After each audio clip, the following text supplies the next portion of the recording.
Urobayo, Anune, late Chief Joseph Honorable and Wobonuvie, Okura Kureporo Pararopo Burunure, a book you have book with on your diapo, Uneoka.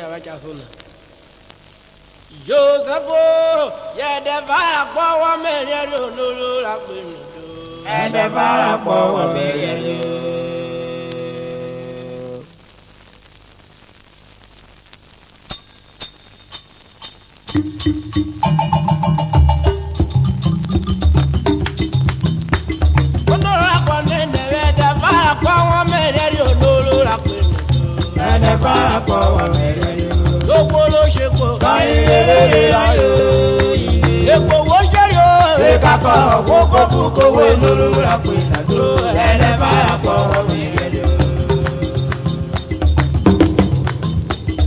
Joseph, are you doing your rock when I put out of boy? Oh, no, I never power man. I don't know. Never power me. Joseph, I never power man. I don't know. Never power me. Oh, what you go by? If you want Never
mọ̀ ṣàrẹ̀ náà.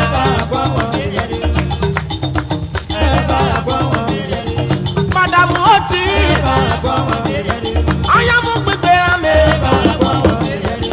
Oyi wo ewo rẹ̀ bọ̀. Ayé na dàwé dàwé. Yóò máa ná òpòlì rẹ̀. Kọ́sì bí tọ́lá ìfòrí Nàìjíríà. Ìmọ̀ ṣàrẹ̀ nàrà. Máa yí òpòlì rẹ̀.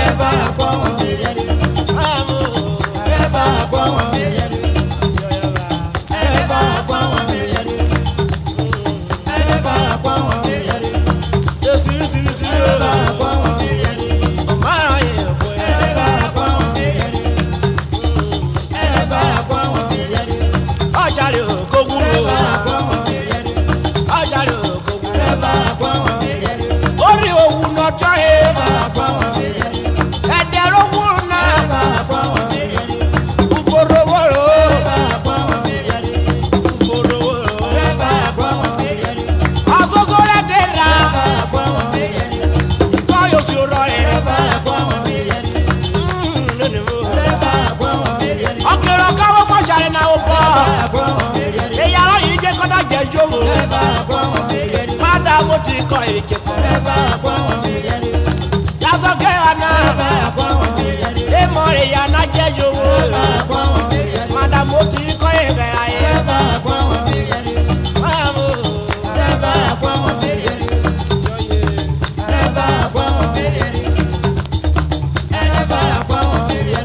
Amọ̀tàlẹ̀ pàkó rọ́yò. Òde rọ́yìn kéwùjà kọ́. Òdẹ̀rọ̀ mọ́tò pákó òdẹ̀rọ̀ ìkéré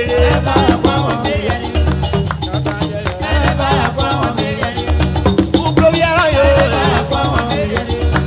òkúkọ òkú òkúkọ òkú kọ ìdẹ̀rọ̀.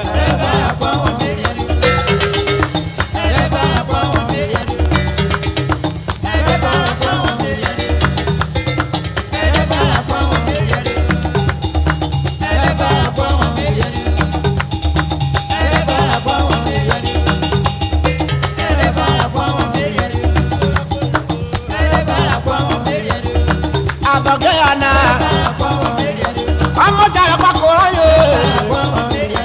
Òbí mọ́tò bọ̀rọ̀ yẹn.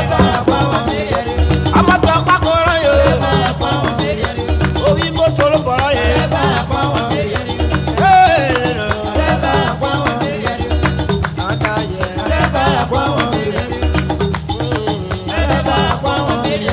Onora kọ nínú ẹ̀. Ẹ mọ̀rọ̀ bí ẹ̀rí o. Ayé jóbi òkè kú orí.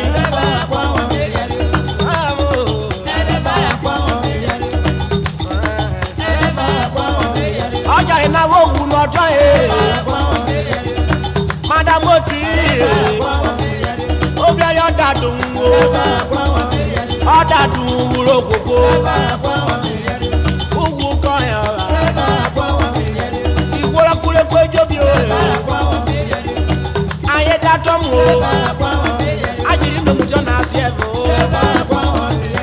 Àyíwọ́ ẹni náà ṣàrẹ̀. Àyídẹ́gbọ́ pa ọ̀sìpìtà. Ọ̀sìpìtà rẹ̀ kọ́. Gbogbo yóò lè dé sí o. Ọmọ ayé na kiri kọ́. Ìgbóyè kúrò ṣàrẹ̀. Káyí sáyé náà. Obìnrin ní gòdò náà. Èèmọ̀ náà. Bí kò rẹ̀ lù tayọ. Wẹ̀wẹ̀ ẹja yìí lè ṣe bọ̀ nẹ́.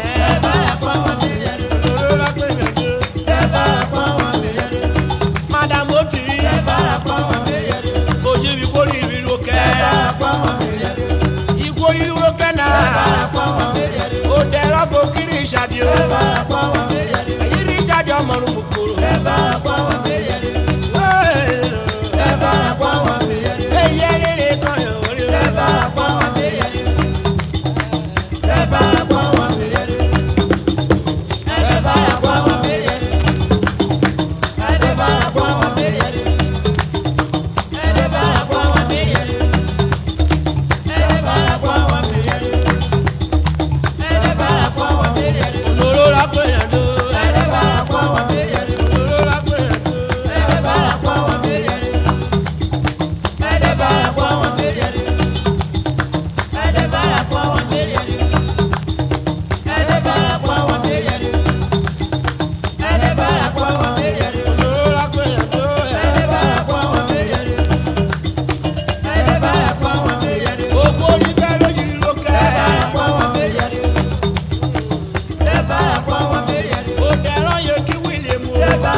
ọtí ọyàn máa rògbò.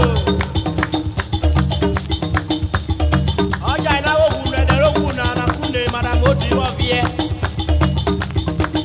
ajáre mọ́ kò lórí mi jáde kúrò wẹ́wẹ́. ajáre mọ́ kò lórí mi jáde.